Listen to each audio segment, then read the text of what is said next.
대학 입시가 끝나면 대학으로 들어가는 학생들보다 재수학원으로 가는 학생들이 더 많을 수가 있어요. 왜 학생들은 재수학원으로 갈까요? 자기가 최선을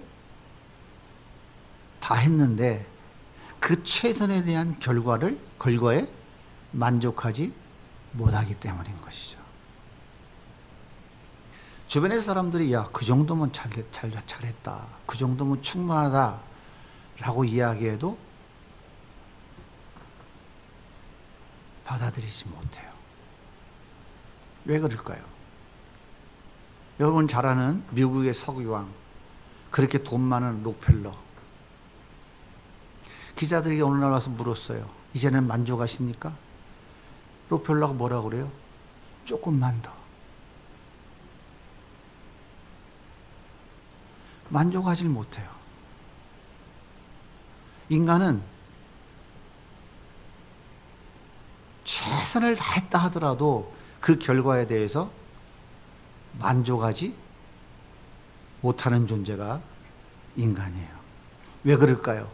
그 최선의 기준이 나에게 있기 때문이에요. 그렇기 때문에 세상을 다 가져도 만족하지 못하는 거예요. 거부가 된 야곱은 고향으로 돌아가던 중에 최선이었던 아내, 정말 사랑했던 아내 라헬이 아이를 낳다 죽고 말았습니다. 그것도 안방이 아니라 베들레헴 길에서 죽었어요. 우리말로 하면 객사한 겁니다. 옛날에 객사하면 그 시신을 집안에 들여서 장례도 안 치른다고 그랬어요. 객사했어요. 야곱은 얼마나 비통했을까요? 야곱의 이 상황은 최선일까요? 아니면 최악일까요? 여러분은 어떻게 생각하십니까?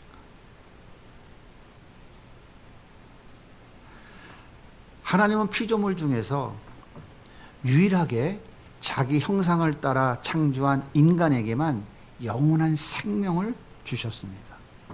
그리고 그 에덴에서 풍성한 삶을 살도록 모든 것을 다 허락해 주셨어요. 그런데 아담은 하나님이 최선을 주셨다고 생각하지 않았어요. 하나님은 차선을 주셨다고 생각했어요. 그래서 뱀으로 위장을 한 사단이 미혹에 넘어지고 말았어요. 왜요?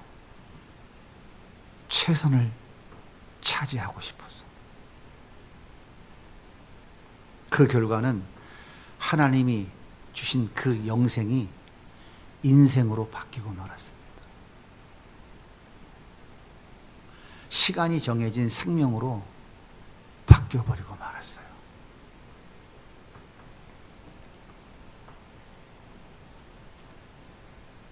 선악과 너머에 있는 하나님의 의도가 무엇인지를 아담은 몰랐어요. 눈에 보이는 그 선악과 너머에 하나님이 계획하고 있는 그 놀라운 계획을 아담은 보지를 못했어요. 오늘 살아가는 아담의 허리에서 나온 모든 인간들 역시 내 눈앞에 있는 현실 너머에 하나님이 어떠한 계획과 의도를 가지고 계신지를 보지를 못해요. 그래서 인간들은 하나님이 주신 그 최선을 최선이라고 인정하지 않아요. 그래서 늘 차선이라고 또는 최악이라고 생각을 해서 하나님을 인정하지 않습니다. 그리고 자기가 그 최선을 이루어 보겠다고 몸부림을 치고 살아가는 거예요.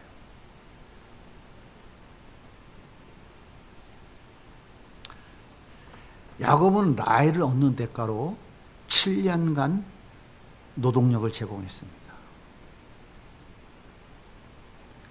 최선의 것을 얻고자 정말 최선을 다했어요. 그리고 결혼하게 됐어요. 얼마나 행복했을까요? 그토록 사랑했던 라헬과 결혼을 했으니 야곱은 얼마나 행복했을까요? 그렇게 결혼식을 마치고 첫날 밤을 함께 보냈어요. 그리고 아침이 되어 창문 너머로 햇살이 쏙 들어오는데 옆에 있는 라헬을 쳐다봤더니 이게 웬일입니까? 라헬이 아니고 레아였어요. 얼마나 분했을까요? 얼마나 원통했을까요?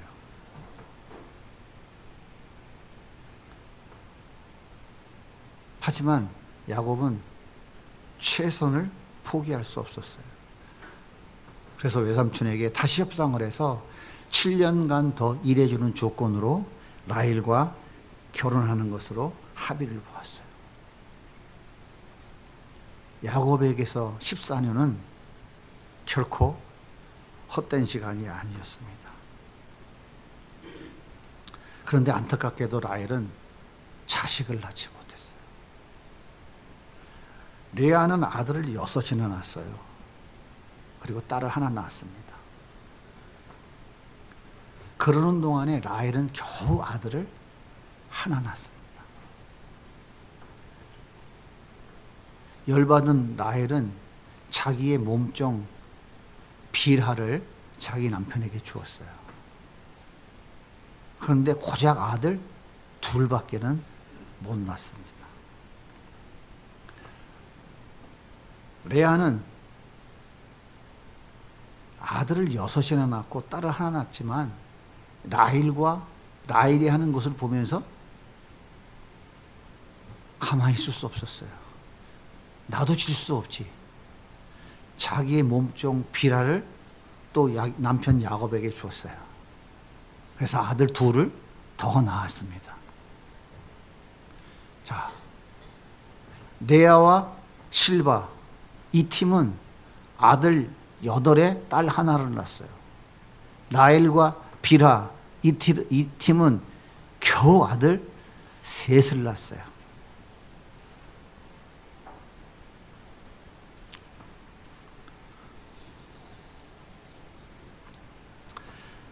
하나님의 은혜로 20년 만에 거부가 된 야곱은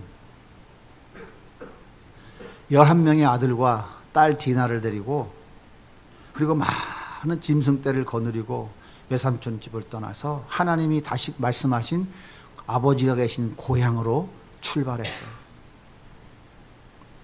그런데 팥죽 한 그릇의 장자권을 빼앗긴 형 에서가 야곱이 지나간다는 소식을 듣고 군사 400명을 데리고 칼을 뽑아들고 야곱에게 20년 전 원수를 갚겠다고 지금 길목을 지키고 있었습니다.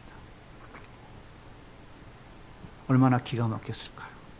그 많은 재산, 자녀들과 온 식구들이 형 에서의 칼에 다 죽어야 되는 절체절명의 위기를 만났어요.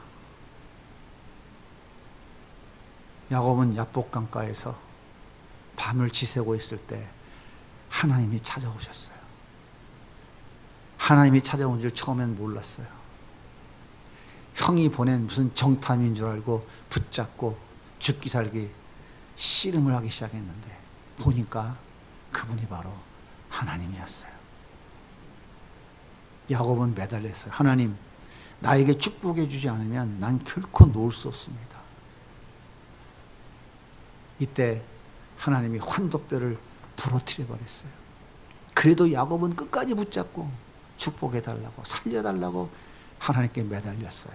그때 하나님께서 그래, 너 이름을 이스라엘이라고 내가 바꾸어 줄게.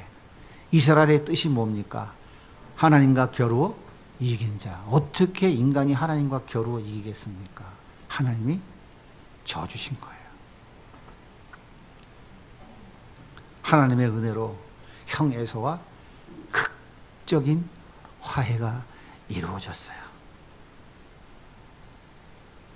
그 야복강가에서 야곱은 하나님을 만난 거예요. 20년 만에 다시 만난 거예요. 20년 만에 다시 만난 야곱은 허벅지 고관절이 부서져 가지고 걷지도 못하는 그 다리를 절뚝절뚝 질질 끌면서 형 에서 앞으로 갔어요. 어젯밤에는 죽을까 봐 숨어있던 야곱이 하나님을 만나니까 두려움이 없어졌어요. 내가 하나님과 겨루어 이겼는데 하나님이 나를 이스라엘이라고 이름을 바꾸어 주셨는데 저 에서 정도야 하나님이 해결하겠지. 그 안에 믿음이 펄펄펄 끓어올랐어요.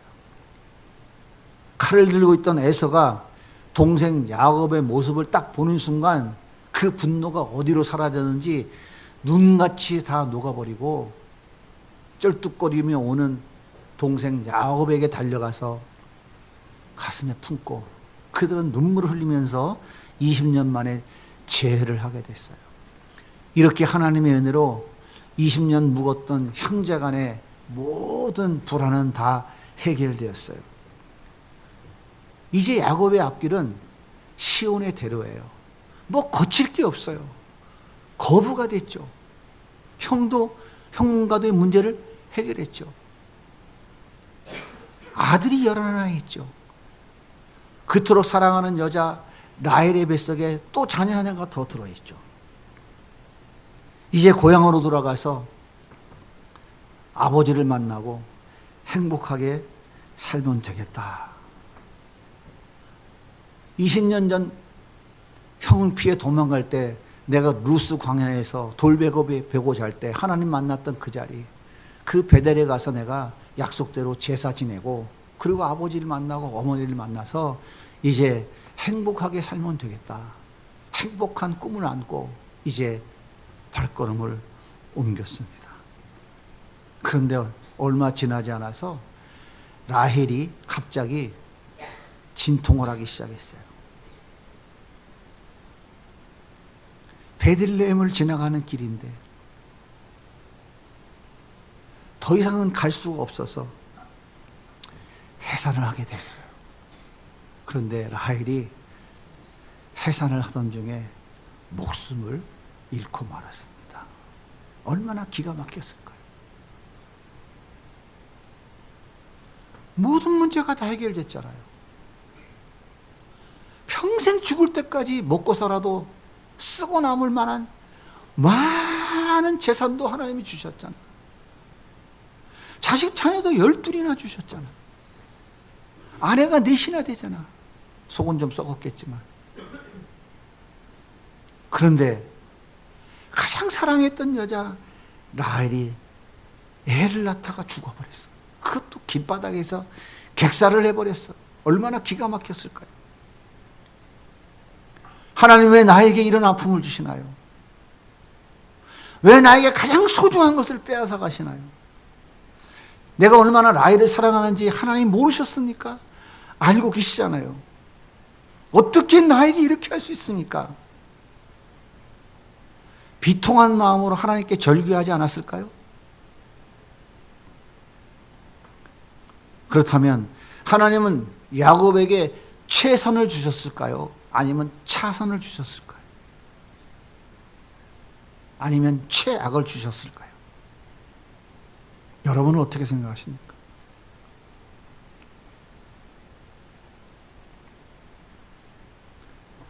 자, 야곱 집안의 서열 1위는 누굴까요? 야곱 집안에서 서열 1위가 누구일 것 같아요? 제일 큰 소리 치는 사람.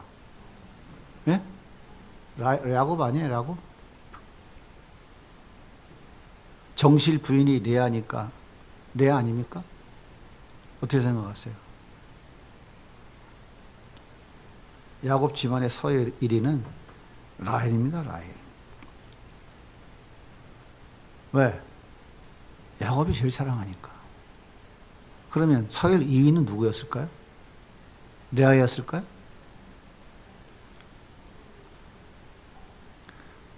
라헬의 몸종 빌하죠, 빌하. 자, 라헬과 빌하가 레아와 실바를 얼마나 무시했을까요?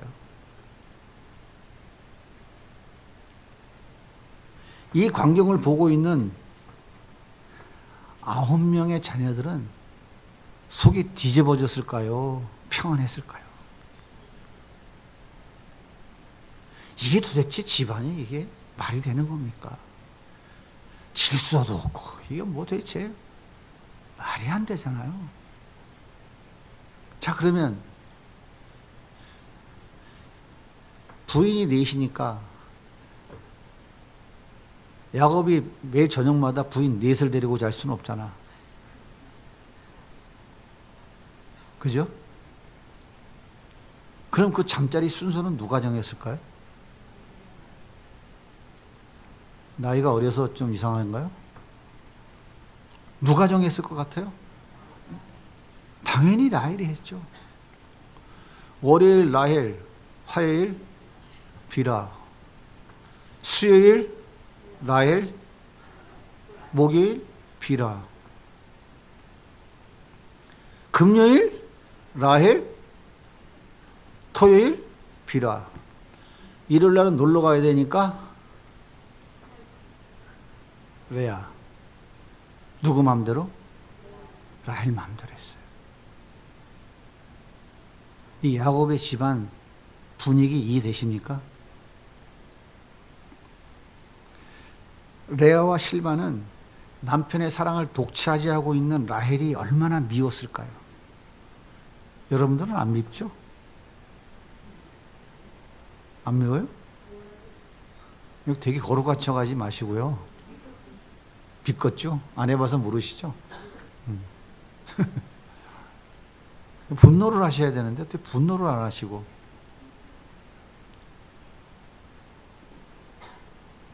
자, 야곱은 라헬이 하는 모든 일에 반대했을까요? 무조건 옳다고 인정했을까요?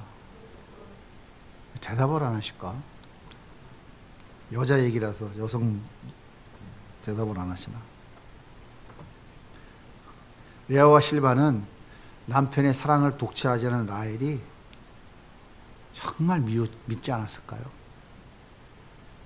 한번 보세요. 오죽했으면 라헬이 죽으니까 레아가 낳은 아들 장자 루벤이 누구를 범했어요? 비라를 범해버렸잖아요. 이게 우연한 일인가요? 그만큼 분노가 쌓인 거예요. 우리 어머니를 무시하는, 내 엄마를 무시하는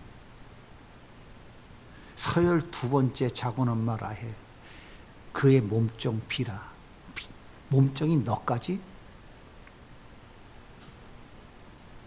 이 집안 돌아가는 모습이 어떠했을지 상상이 갑니까?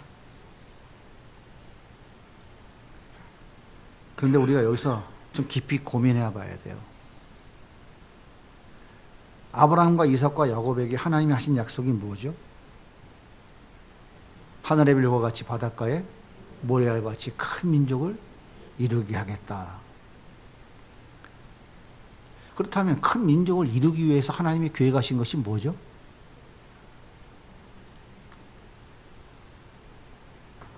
큰 민족을 이루기 위해서 하나님이 계획하신 게 뭐죠? 그게 바로 요셉을 애굽으로 보내는 거예요. 그게 바로.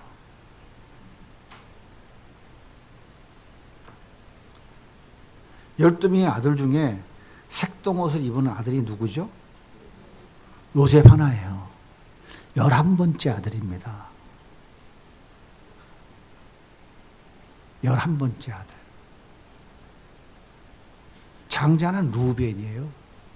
근데 11번째 아들, 라헬이 낳은 아들, 요셉이 색동옷을 입었어요. 색동옷을 입었다는 말은 무슨 의미냐면 왕실의 왕족이 입는 옷이에요. 고관 대작들의 왕실 자손들만 입는 옷이 색동옷입니다. 그런데 이 색동옷을 야곱의 집안에서 장자 루벤이 입은 것이 아니라 라헬이 낳은 장자 요셉이 입었다고요. 그러니까 지금 라헬은 이 야곱의 집안의 대를 이을 장자를 누구라고 여기고 있는 거예요? 자기가 낳은 아들 요셉이라고 하는 거예요. 그러면 나머지 10명의 아들은 화가 날까요? 안 날까요? 이건 완전히 모든 질서를 다 깨버리는 것이고, 이거는 정말 말도 안 되는 일을 하는 거예요. 그러니 그 자녀들이, 그 자녀를 낳은 레아와 실바가 얼마나 속상했을까요? 그러니까 라헬이 죽으니까 그의 몸좀 비라를 그냥 범해버리는 이런 무지막지한 짓도 하는 거예요. 분노의 표출인 거죠. 한번 생각해 보세요. 만약 라헬이 살아있다면 야곱이 요셉에게, 요셉아, 너 들에 나가서 형들이 지금 뭐 하고 있는지 가서 좀 보고 이거 간식 좀 갖다 주고 오너라, 심부름을 시킬 수 있을까요? 없을까요? 있겠어요? 없겠어요? 제가 드리는 말씀 지금 이해하고 계시죠? 성경 이 정도는 다 알고 계시잖아요. 그죠?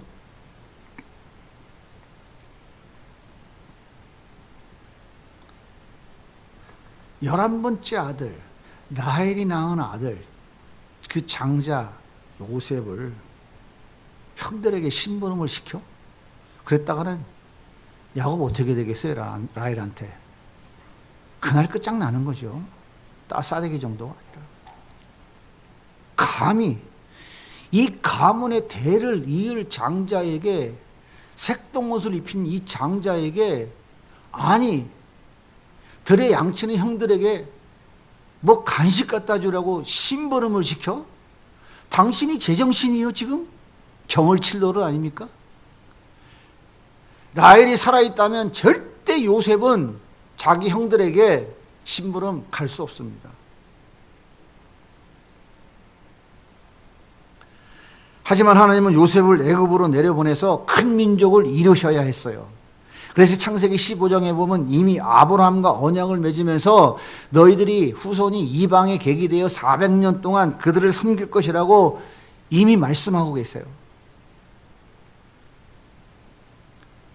큰 민족을 이루어 가나안 땅에 들어갈 것이고 약속하신 메시아를 이 땅에 보내는 통로로 이어갈 것을 이미 말씀하고 있는 거예요. 그런데 이를 위해서 요셉을 애굽으로 내려보내려는 하나님의 계획을 가장 앞장서서 방해하는 사람이 누구예요? 라헬이라고요. 하나님은 이 라헬을 그냥 두고 볼 수 없었던 거예요. 그래서 라헬을 일찍 데려가 버린 거예요. 하나님의 계획을 하신 큰 민족을 이루려고 하는 그 계획, 그 하나님의 뜻을 이루기 위해서, 그 하나님의 의도를 모르는 라헬, 그 하나님의 계획을 방해하는 라헬, 길거리에 객사시켜서 데려갔다니까요. 하나님은 이것이 최선이었습니다. 그렇다면 야곱도 최선이었을까요? 눈앞의 현실을 보면 최선이 아니라 차선이죠. 차선도 아니고 이건 최악입니다. 하나님이 얼마나 원망스럽고 삶의 의미마저 다 상실해버린 최악정에서 최악이죠. 야곱은 현실 너머에 있는 하나님의 의도를 보지 못했어요. 하나님의 큰 그림을 보지 못했기 때문에 야곱에게는 라헬이 죽은 것은 차선도 아니고 최악이었어요.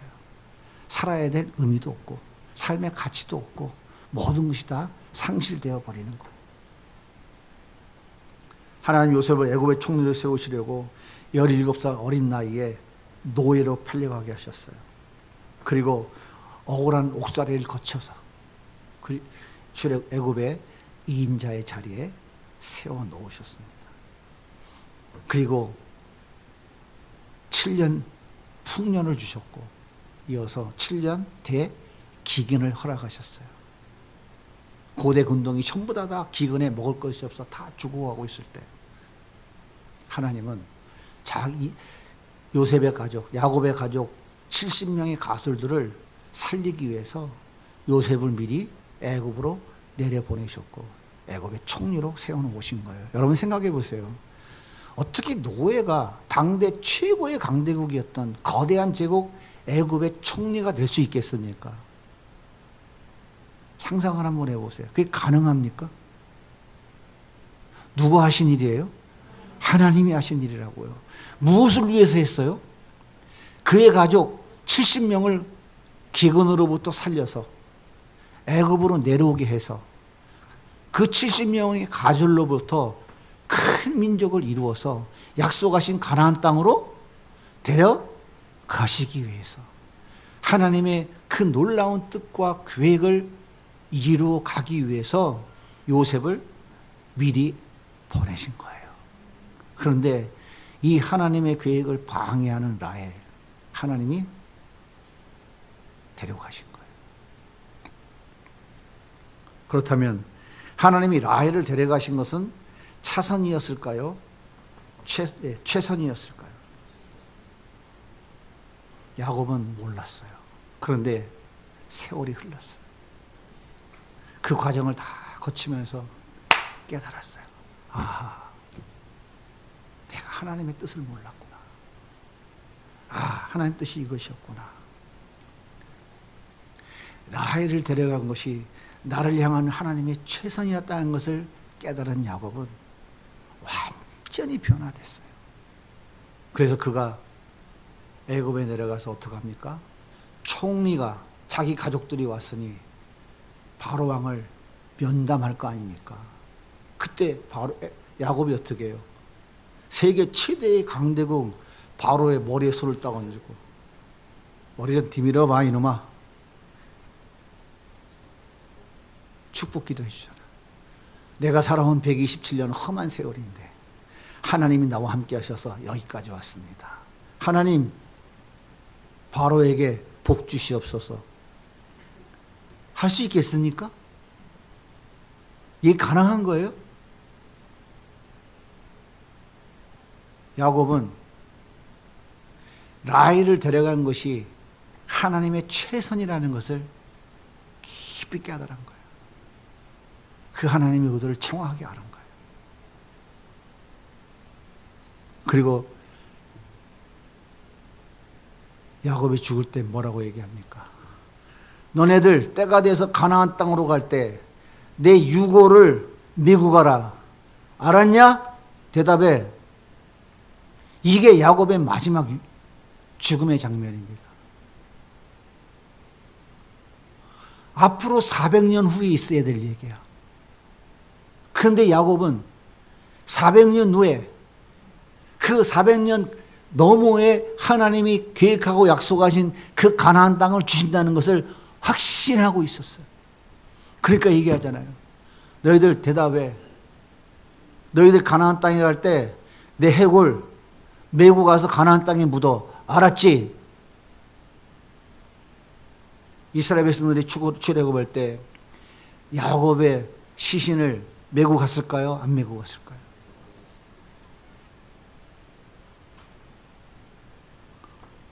야곱의 10 아들은 이스라엘 12지파의 족장이 되었고요.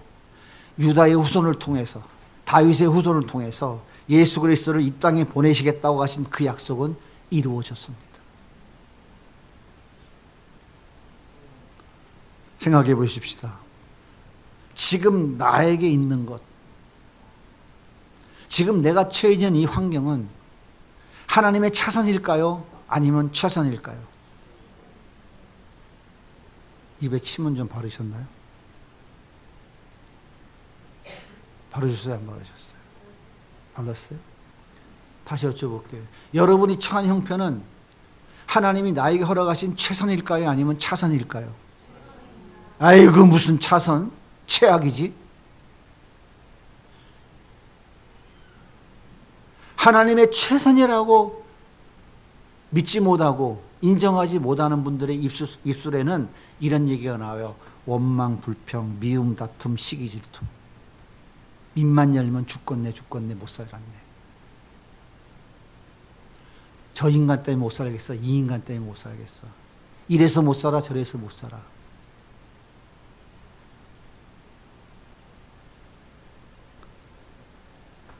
하나님이 나에게 지금 허락하신 이 환경은, 내 앞에 놓여 있는 문제는 하나님의 최선이지 하나님 우리에게 차선을 주시는 분이 아니에요. 독생자 예수 그리스도를 십자가에 내어주신 분에게 어떻게 차선이 있을 수 있습니까? 그분을 통해서 나를 하나님 나라 천국에 데려가기 위해서 창세전에 선택해 주신 그분에게, 그 하나님께 어떻게 우리에게 그분이 차선을 주겠습니까? 어떻게 최악을 주겠느냐고요.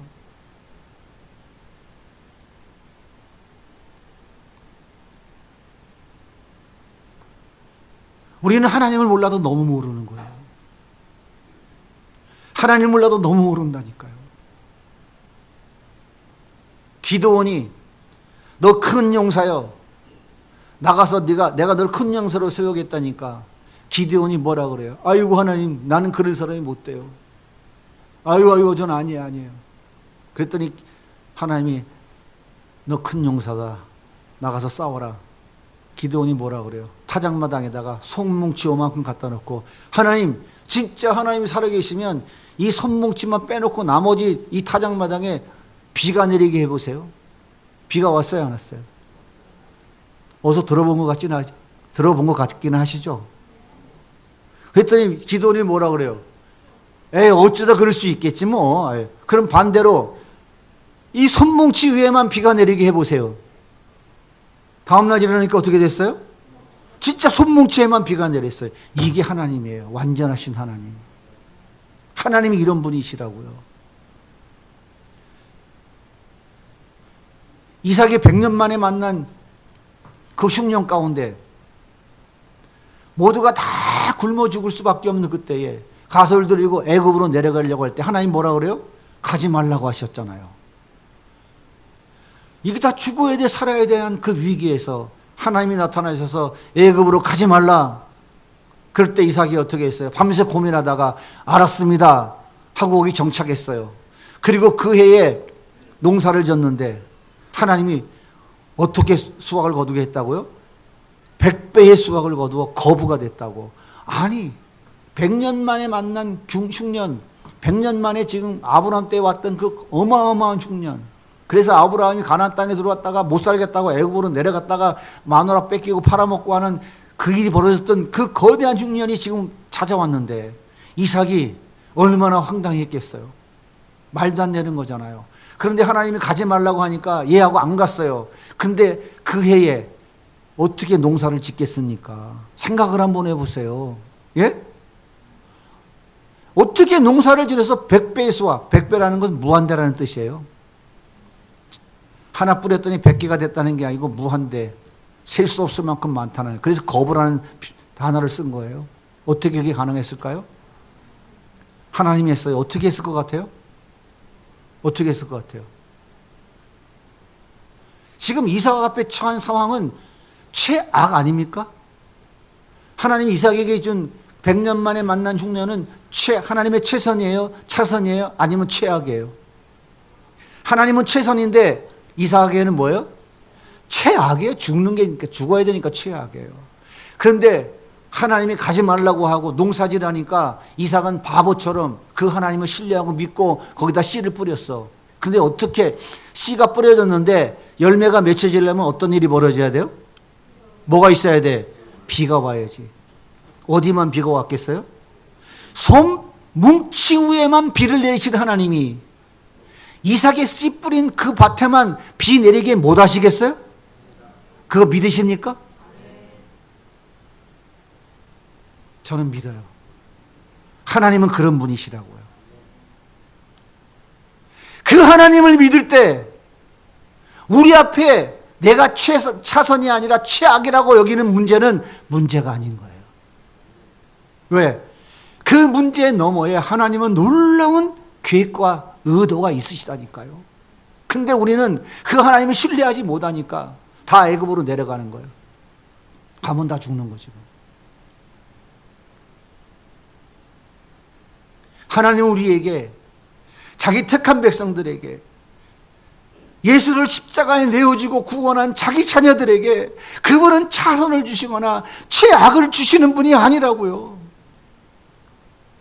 그분은 우리에게 항상 최선을 주시는 분인 거예요. 근데 우리는 그 하나님을 몰라. 그 하나님을 너무 몰라. 그 하나님 믿지도 않아요. 그러니까 항상 우리는 비교해. 최선의 기준이 나에게 있어. 하나님에게 있는 게 아니라 나에게 있어. 그러니까 전부 비교해서 나는 이게 부족해. 난 이게 힘들어. 난 병들었어. 난 돈이 없어. 난 가난해. 난 이것 때문에 안 돼. 저것 때문에 안 돼. 그게 어떻게 예수 믿는 사람이냐고요. 그게 어떻게 하나님을 아버지라고 부르는 사람들의 삶의 모습이냐고요.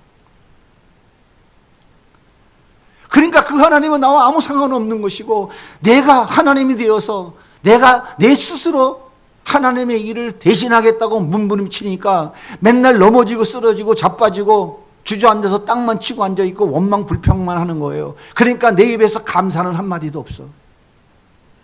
여러분 늘 감사하십니까? 제가 며칠 병원에 있어 보니까 제일 안타까웠던 게 뭐냐면 찬송을 못 부르겠더라고. 전화도 제대로 못 받겠어. 옆에 사람들이 있어서. 며칠 동안 이어폰만 계속 끼고 있었더니 귀가 아파 죽겠더라고. 우리는 모이기만 하면 마음대로 찬양할 수 있잖아요. 집에 가도 마음대로 찬양할 수 있잖아요. 차 안에서도 스피커 터지라고 틀어놓을 수 있잖아요. 감사하십니까?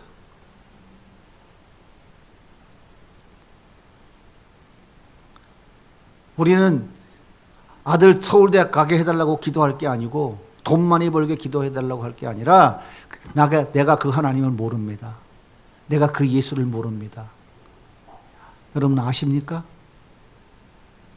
나는 이 하나님을 내가 모르네요. 나는 하나님을 정말 모릅니다. 이 하나님을 모르는 이 죄인을 용서해 주시고 이 하나님 좀 알게 해주세요. 이것이 우리의 기도가 되어야 돼요.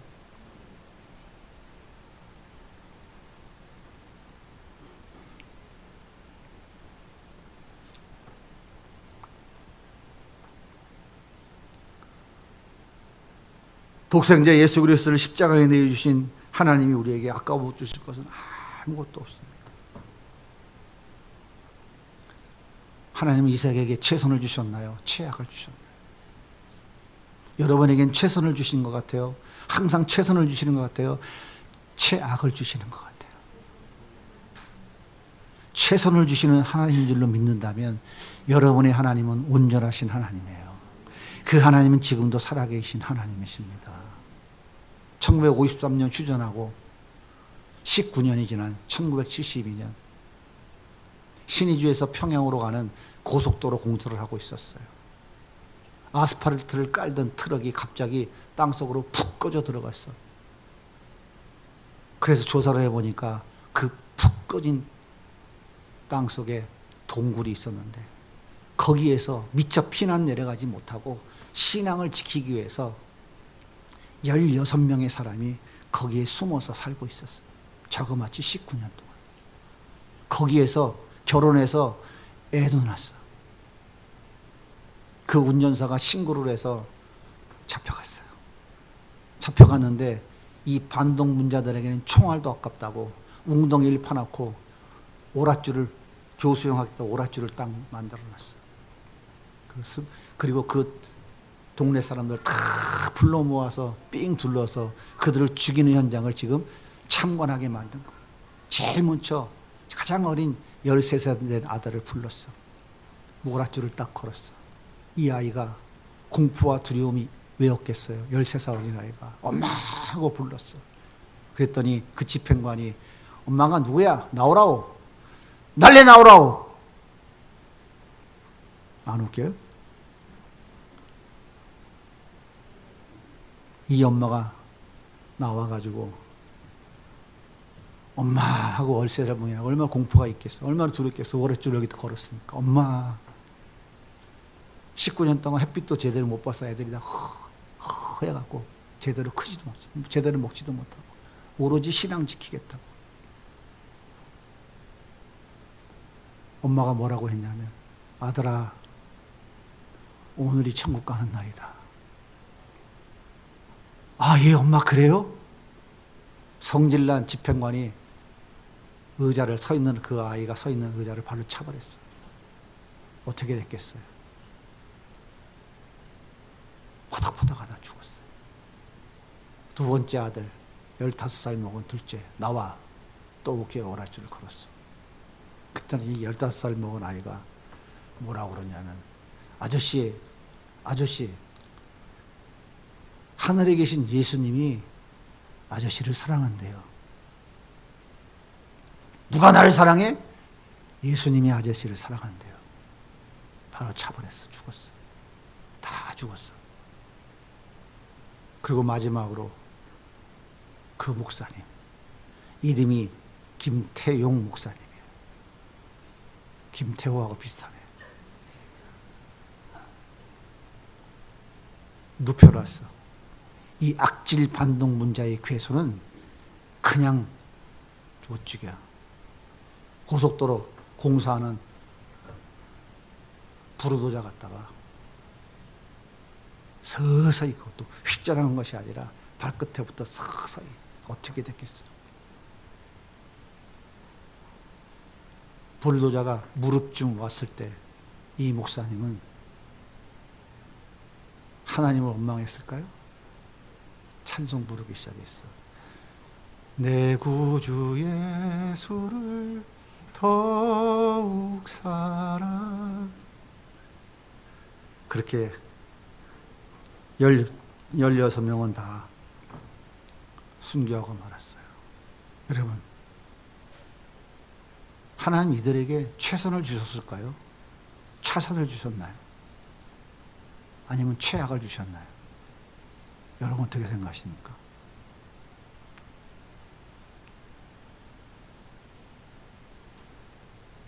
우리에게 주신 최선이 뭡니까? 그 최선이 바로 예수님이에요.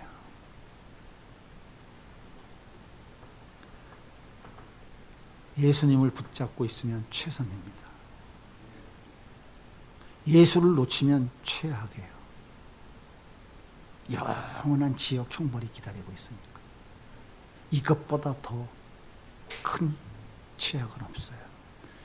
예수님이 말씀하셨어요. 지옥에는 구더기도 죽지 않는다고. 불과 유황으로 펄펄 끓는다고. 누가 얘기했다고요? 예수님이 말씀하셨다고요. 여러분은 그 지옥이 있다고 믿으십니까? 그 지옥이 진짜 있다고 믿으세요? 지옥이 진짜 있다고 믿는 사람들은 예수를 붙잡지 않을 수가 없어요. 예수 없으면 우리가 가는 최악이 바로 지옥이에요. 구더기도 죽지 않고 영원히 꺼지지 않는 불, 불과 유황이 소금치듯 하는 곳이라고 예수님이 직접 말씀하셨어요.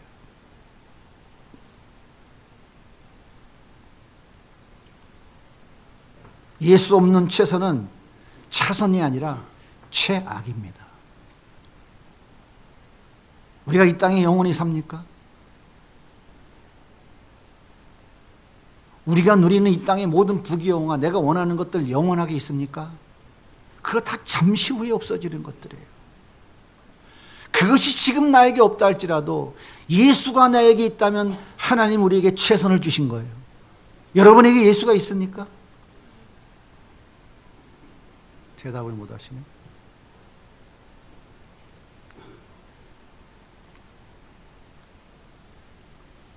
예수 붙잡고 있다면 지금 나에게 주신 모든 것이 최선입니다. 예수 붙잡고 있는 것이 바로 영생이며 승리이기 때문에 그래요. 그리고 영원한 천국, 영생이기 때문에 그래요. 내 눈에 보이지 않아도 하나님의 그림은 멋지게 지금도 진행되고 있습니다. 사랑하는 성도 여러분, 우리에게 늘 최선이신 예수님, 우리에게 항상 최선만 주시는 그분 놓치지 말고 꼭 붙잡으시기 바랍니다. 이 시대는 진짜와 가짜가 선명하게 드러나기 시작한 시대가 시작됐습니다. 가짜는 아무리 가리워도 감춰지지 않아요. 그러나 진짜는 드러나기 시작합니다. 그들이 성경에서 말하는 남은 자예요. 그 남은 자들을 통해서 예수 그리스도가 진리이고 그분이 우리의 영원한 구원자인 것을 드러나는 하나님의 일들이 진행되기 시작할 것입니다. 우리 모든 성도님들은 그 예수님 꼭 붙잡고 최선이신 그 예수님 놓치지 말고 끝까지 승리할 수 있기를 예수님의 이름으로 소원합니다.